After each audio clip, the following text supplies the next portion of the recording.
અમદાવાદ શહેરમાં ભારે વરસાદ બાદ રસ્તાની હાલત કફોડી બની ગઈ છે। શાહપુર વિસ્તારમાં રોડ પરથી કપચી ઉખડી જતા લોકો પરેશાન થઈ રહ્યા છે।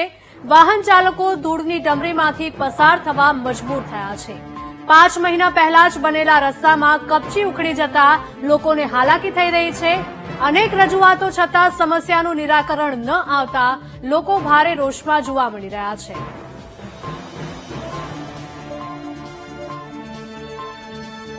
ત્યારે આ રસ્તો આપ જે જોઈ રહ્યા છો તે 5 મહિના પહેલા જ બન્યો હતો, પરંતુ છતાં પણ તેની ગુણવત્તા ઉપર સવાલો ઉઠી રહ્યા છે।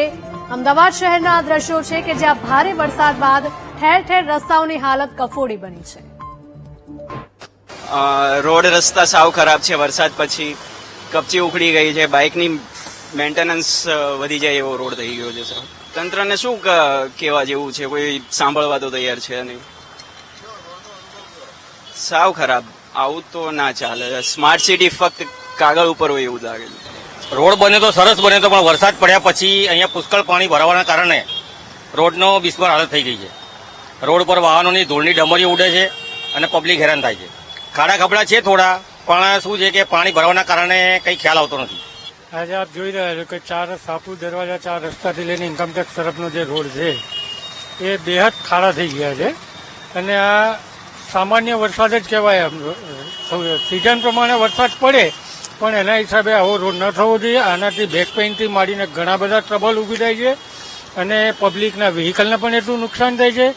અમારી તો એવી રજૂઆત છે કે રોડ એવા બનાવે જેવા ચાંદલોડિયા ઘાટલોડિયામાં આરસીસી બને એવા બનવા જોઈએ। અમદાવાદમાં ચોમાસા દરમિયાન અનેક રોડ રસ્તાઓ તૂટી ગયા છે, ત્યારે વીટીવીની ટીમ અમદાવાદના આ શાહપુર 4 રસ્તા ઉપર આવી ગઈ છે। શાહપુર 4 રસ્તા ઉપર મસ્ત મોટા ખાડા પડી ગયા છે, લોકો હેરાન પરેશાન થઈ રહ્યા છે।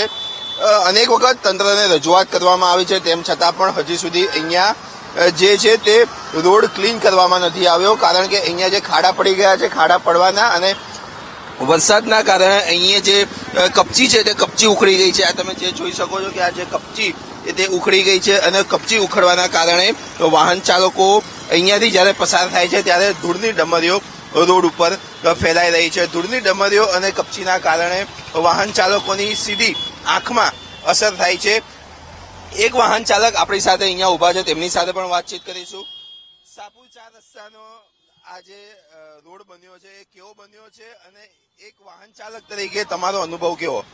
અરે આ રોડ પર તો મારે 365 દિવસ 4 વખત જવાનું હોય છે, કારણ કે મારી ફેક્ટરી શાહપુરની અંદર જ છે અને આ રોડ માટેની જે ફરિયાદ છે અને તમે જે કેમેરામેન અને એન્કરે જે બતાડી કપચી, આ કપચીનું આની પહેલા પણ મેં ડિસ્ક્રિપ્શન આપ્યું હતું કે તમે લોકો અહીંયા ડામર વાપરો, પ્રોપર ડામર વાપરો, પણ અહીંયા છે ને ખાયકી એટલી બધી છે, ઉપરના લેવલે સુધી હશે, કારણ કે એમને પોતાએ મોનિટરિંગ કરીને પણ આ રોડ બનાવેલો છે। આ રોડ બનાવીને હજી 5-6 મહિના જ થયા છે।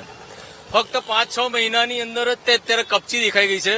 આ લોકો ડામર તરીકે આ જે આ ખાડો, આ ગટરનો ખાડો છે, એ ખાડાની 1 વર્ષની કન્ટિન્યુઅસ કમ્પ્લેન કરું છું। બધા કમ્પ્લેન નંબરો મારી પાસે ટેલિફોનમાં છે।